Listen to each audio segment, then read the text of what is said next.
আমার একটা অনুরোধ থাকবে, পোস্টারের মধ্যে এইভাবে ছবি দিবেন না, এটা হারাম এবং কবিরা গুনাহ। আমি সত্য কথা বলি, এতে আপনি বেজার হইলে আমার কিছুই আসে যায় না। আমার দায়িত্ব আপনাকে বলে দেওয়া, মানা না মানা আপনার ব্যাপার।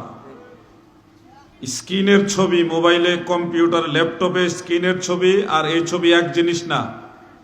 স্ক্রিনের ছবিটা মোবাইল, কম্পিউটার, ল্যাপটপ চালু থাকলে ওই প্রোগ্রামে আপনি যখন টাচ করবেন তখন সেটা ভাসবে, অন্যথায় এটা আপনি মোবাইল ভাঙলেও খুঁজে পাবেন না।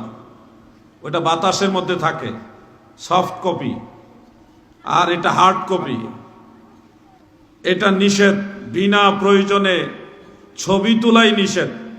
এনআইডি কার্ড, পাসপোর্ট, ভিসা ইত্যাদি জরুরতে এই জিনিসটা আপনার আমার জন্য মুবাহ হয়, ছবি তুলতে পারবেন জরুরতে। অনেক নিষেধ জিনিস, হারাম জিনিস আছে, মানুষের প্রয়োজনে মুবাহ হয়।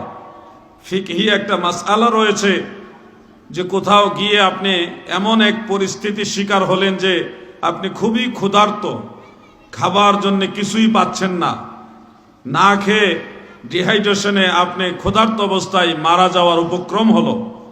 এমত অবস্থায় যদি আপনি মৃত গরু কোথাও দেখেন এবং সেই মৃত গোশত খান, মৃত গরুর গোশত খান, এটা হারাম, কিন্তু ওই সময়ের জন্য আপনার জন্য মুবাহ, জান বাঁচাইবার জন্য।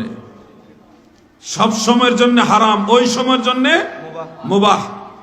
সেই হিসাবে ছবির মাসআলাটা, আমরা যে ছবি তুলি, হার্ড কপির সকল ছবির মাসআলাটা জরুরতের সময় মুবাহ, অন্যথায় নিষেধ।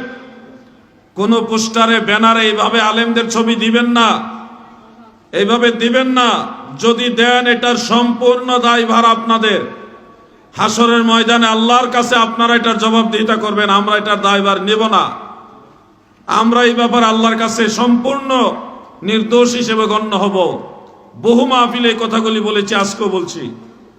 মাহফিল কমিটির ভাইরা হয়তো মহব্বত করে দেন, বক্তা চিনাবার জন্য দেন। শুনুন, এমন একটা সময় ছিল যে সময় ক্যামেরাই ছিল না, কিন্তু বক্তাদেরকে মানুষ ভালোবেসে মাহফিলে আসতো। এই কাজগুলি করবেন না। আমার একটা ব্যাড সাইড ধরতে পারেন আপনারা, যে আমি প্রতিবাদ করি। আমার এই প্রতিবাদগুলি আপনার ভালো আজকে লাগবে না, কালকে লাগবে। এখন লাগে না, তখন লাগবে।